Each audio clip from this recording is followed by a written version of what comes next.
There is an idea that Jason Voorhees could be the most powerful being in horror history. Maybe in all of horror, based on what he is. Pound for pound, perhaps the strongest. This dude has had 11 entries outside of the reboot, I'm pretty sure. He refuses to die. And he's not the only slasher that has this pattern, but with Jason Voorhees, it becomes explicitly clear that he is simply different. He is of a different power altogether. If you compare him against any of the slashers in horror, I truly think that he makes most look like a bitch in terms of pure power. And there are a lot of arguments about if that's the case, because people think there are various beings that would beat this man in a fight. And I'm here to call everyone out, because no, they wouldn't. Jason Voorhees tears most of these other slashers a new asshole in the pursuit of their fight. Okay. If you're not a Cenobite, with the power imbued by Leviathan and Eldritch being himself, with the power to manipulate realities, you ain't doing shit to Jason Voorhees. So that makes us ask the inevitable question: if it takes that kind of power to really put this dude away, what the fuck is Jason Voorhees? And I have made videos about this guy's true origin. But let's get to the powers. This dude is strong as shit. He punches heads off clean like they're nothing. Bend steel like it's nothing. Regenerative durability and near immortality, amplified by his supernatural-like resurrection. He can withstand most injuries we've ever seen. He's been blown up, for fuck's sake, y'all. He's come back. He's been shot to death. He's come back. He can heal rapidly. And he can overpower his victims completely. Now, there are various subsets of origins for him. Where does his main power come from? Well, the curse of the Camp Crystal Lake, the feeding ground of energy for him, where he gets most of his powers. He is drawn and tied to that place in which he drowned as a child. And his mother vengeance imbues him with power. There is also a theory that he is a revenant entity, a ghost in an indestructible body, post part 6. Basically a reanimated corpse filled with hatred that keeps him going. There's a Necronomicon connection, where his mother used that book to bring him back after he drowned and turned him into a deadite. I think, the crazy schizotheorist in me thinks, that might be his actual origin.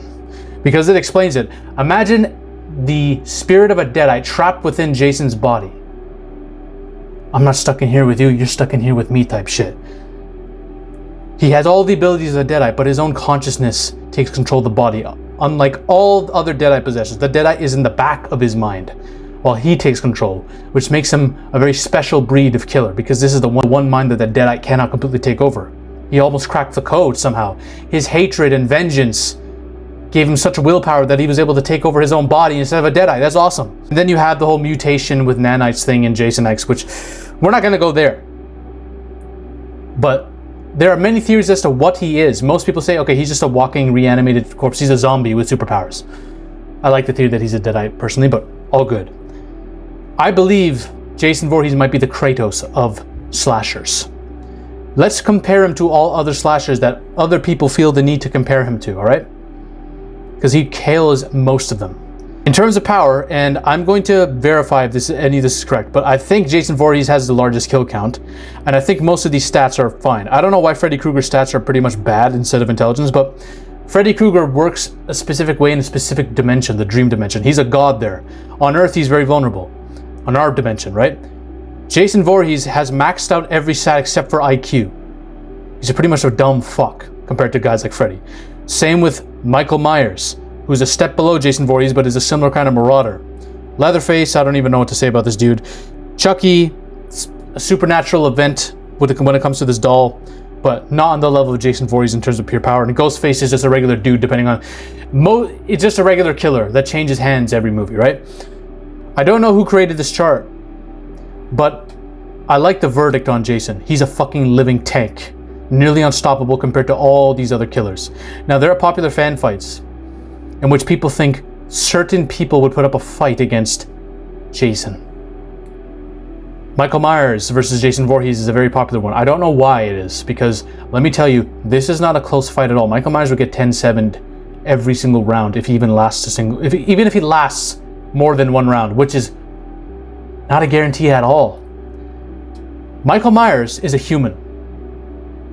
There's a lot of people who suggest maybe he's got some supernatural entities backing him, but I'm telling you, he's a human. pure evil human, a child of pure evil, and there is a theory that I came up with that maybe there is a cosmic force that exists in a space between spaces that is basically the embodiment of a human detachment to love and bonding and social dynamics and all that Michael Myers had, and it engulfed him. It chose him as this perfect vessel and took him over, but it was still Michael the whole time, and he's still a human. He doesn't have any more powers other than that.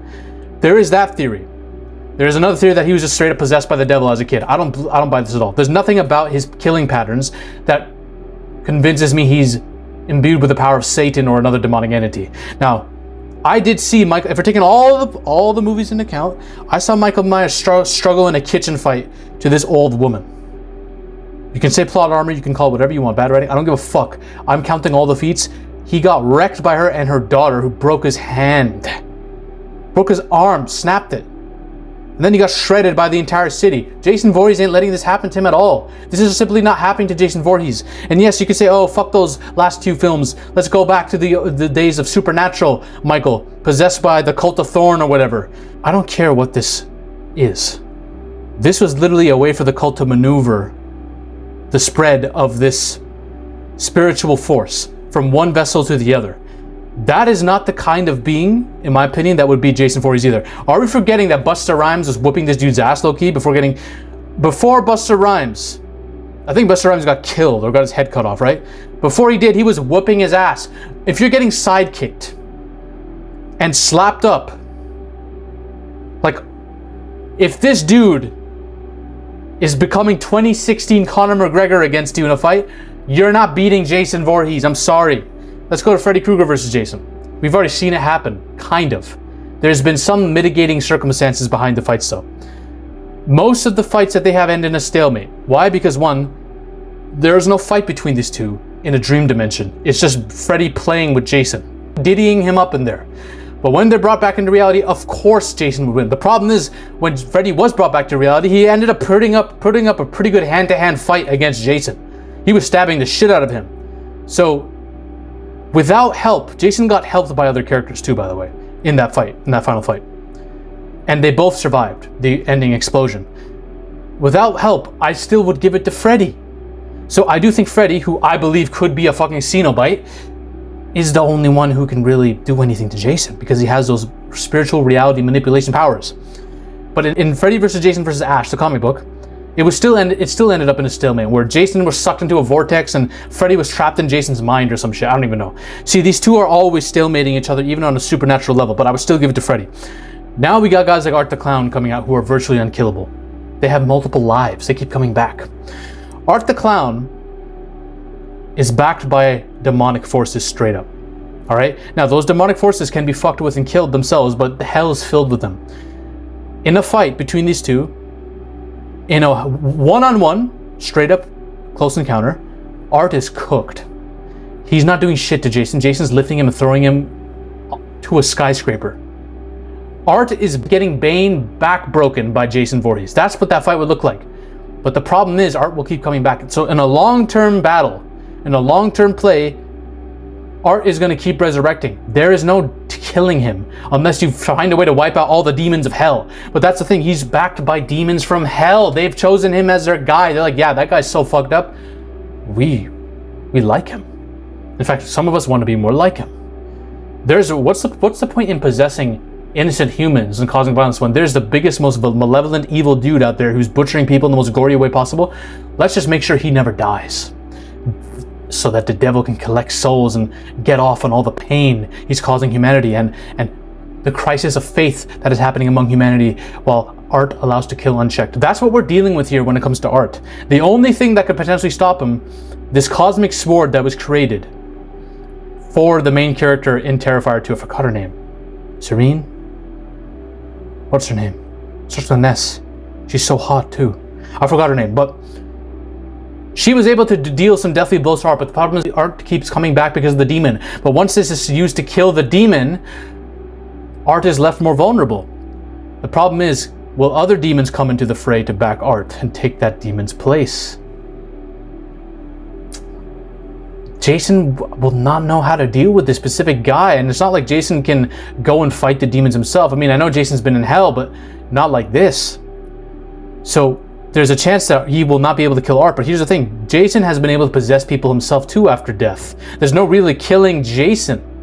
Unless you cut him into pieces and keep the limbs far away, and then spiritually bind the entire vicinity so that his soul can't go anywhere. You have a similar situation between these two, to be honest. I think this would end in a stalemate too, because 1v1 Art is cooked. He cannot do anything in a 1v1 fight. But if he keeps coming back, eventually he might be able to get to Jason and do something to him, you know? Lay some traps, maybe nuke him. But that's it. It's going to take someone like Art, who's literally virtually unkillable and held by demonic gods. But besides Art, and besides Freddy, and besides the Cenobites, of course, who all are tied to different dimensions, Jason Voorhees, and even against Freddy, Jason Voorhees puts up a fight. So even then, you can't even say that. Jason Voorhees cooks everyone. I'm sorry, Pennywise, you're a clown and eldritch god from another dimension, but I call you a name and say that you have no dick, and you lose your mind and turtle. If you turtle up against Jason, you're done. You're cooked. Now, Jason can't speak. That's the only fucking problem. He doesn't speak. But I think he would just aura farm over Pennywise. Michael Myers, you're cooked. Michael Myers, you're getting curb stomped immediately. Michael Myers is a human who's very strong and durable. And maybe has some cult connections, but Jason Voorhees is straight up supernatural. Straight up. That's it. Maybe there is a slasher out there that I'm missing. Like Victor Crowley, for example. Him and his hatchet. He's a pretty powerful bit. Like, he tears guys in half, right? But I don't think he's on the level of, like, he's a revenant, so similar to Jason, but I don't think he's on the level of Jason. I think that'd be a sick fight, but I still think Jason would win because Jason has more proof of concept. He's lived longer. He's escaped more, and the fact that he was still alive, even hundreds of years into the future. Granted, cryosleep was a part of it because he was in space. I don't think you're beating Jason. I don't think the Xenomorphs are even beating Jason. They can try. I think he's just too much of a badass, all right? Those are my thoughts on Jason. If you want to know why Jason is a deadite, that true origin of Jason Voorhees, and not just a schizo theory, you can watch this video over here. Ladies and gentlemen, we are on a mission to take over Hollywood. But the army must keep growing.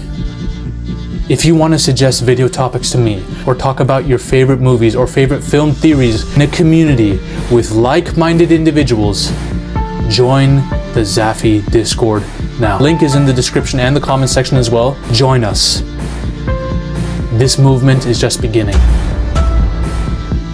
We're taking over Hollywood, one coke line at a time.